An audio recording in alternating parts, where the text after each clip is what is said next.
नमस्कार, मी सचिन गव्हाणे आपलं स्वागत करतो मेट्रो नाईट या बुलेटिनमध्ये। बुलेटिनची सुरुवात करूयात एका ब्रेकिंग बातमीनं। मोदींनी माझा उल्लेख भटकती आत्मा असा केला असं शरद पवार यांनी अहमदनगरच्या भाषणात म्हटलंय।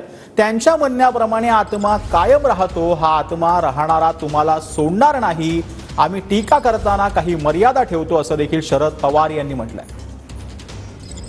राजकीय पक्ष आम्ही एकमेकांवर टीका करतो, पण टीका करताना सुद्धा काही मर्यादा ठेवतो।